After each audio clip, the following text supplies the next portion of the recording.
Hey, this is Brian Foley. I am a criminal defense lawyer in Conroe in Montgomery County, Texas. And today we're answering the question, do you need a criminal defense attorney for a DWI case?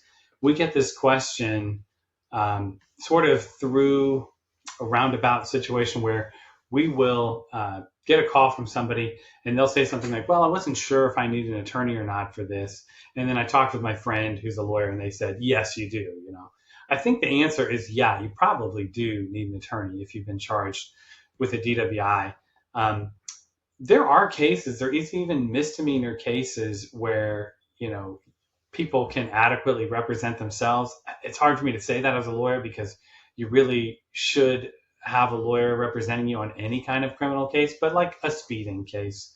There are things that a lawyer can do to help you with a speeding case. But if you're just trying to get a deferred disposition or get the case treated where the case is dismissed after you complete a defensive driving course, you haven't had any prior defensive drivings in the last year, you're probably going to be fine talking to the clerk at the municipal court or wherever it is on your own. And the same result is going to be the outcome for you. In a DWI, it's really different.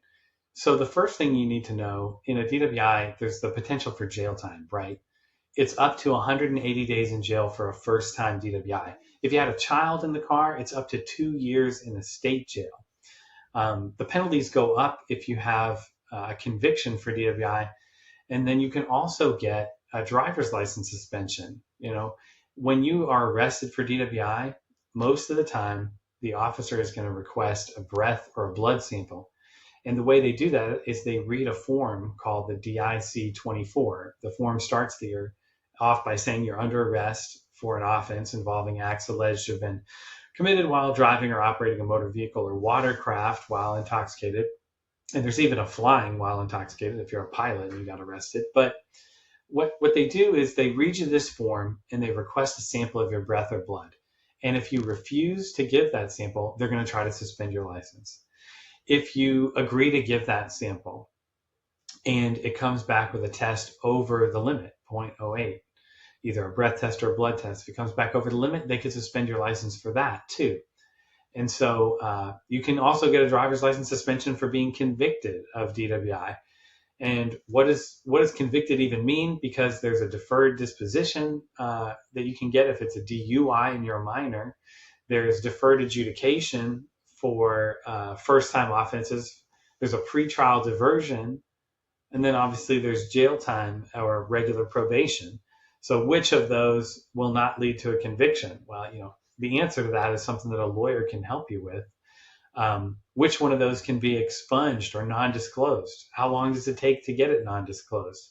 It depends on how the case goes. It depends on what you do and how you resolve the case. And there's just so many turns and twists that can happen in a DWI case, more so even than, let's say an assault case, an assault at a bar, something like that. It's not a family member case.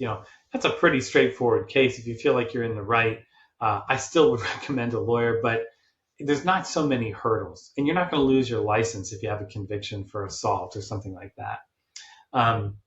So when the problem with a DWI is there's just so many collateral consequences, not just the jail time or potential punishment, but does it stay on your record? Can it be sealed? Can it be expunged? What's the difference between those? Those kind of questions a lawyer can help answer for you. A good example of something that we will do for clients in a DWI case that they may not be aware of is this thing called an ALR hearing. So even if you get a court-appointed lawyer, let's say you get arrested in Montgomery County, Texas, or anywhere else in Texas, really, and you get a court-appointed lawyer to handle your criminal case filed in the county court at law or the county court, they're not going to handle the ALR hearing for you. They're just going to let your driver's license be suspended because that's a separate administrative hearing that happens as a collateral consequence to being arrested for DWI. They're going to be there with you in court on your court date. Most court-appointed attorneys will talk with their client on the court date. But if you want to have somebody handle that ALR hearing, you don't want to get stuck handling it yourself, then and you want to avoid the driver's license suspension that goes with either a refusal or a breath test that's over the limit, for example, then you've got to hire an attorney to help you out with that. Otherwise, I've seen people at these ALR hearings who have requested it themselves, and you can go online. If you're watching this video, you could go online right now and type in ALR hearing request Texas. You're going to find the Department of Public Safety website, the same website that I would use to help request your ALR hearing, but you can request it on your own. Sometimes people will do that when they're about to hire us, but they don't have all the funds together and they need to get that hearing requested. The reason that's so important is because you only have 15 days to request a driver's license suspension hearing in a DWI case. So that's another great reason to hire an attorney at the beginning of the case and quickly, because there are deadlines that will start to pass as you're progressing throughout your case. There could be surveillance video maybe at the scene that shows you were not driving the vehicle. Well, if the police didn't specifically go and download that machine the night you got arrested, and they probably didn't, especially if it's a misdemeanor, then the security footage tape that maybe proves that you're innocent will be gone. It takes sometimes days or just a day for these security system logs to record over themselves. And we get contacted by somebody 2-3 months after they were arrested, and they ask us, hey, can we go back and get this video? The answer is almost always no, that video's gone by now. So do you need a DWI attorney? Do you need an attorney who focuses on DWI if you've been arrested? I think the answer is a pretty clear yes. Even among other types of misdemeanors, DWI is much more complicated. There's that dual prosecution that happens with your driver's license and the county courts.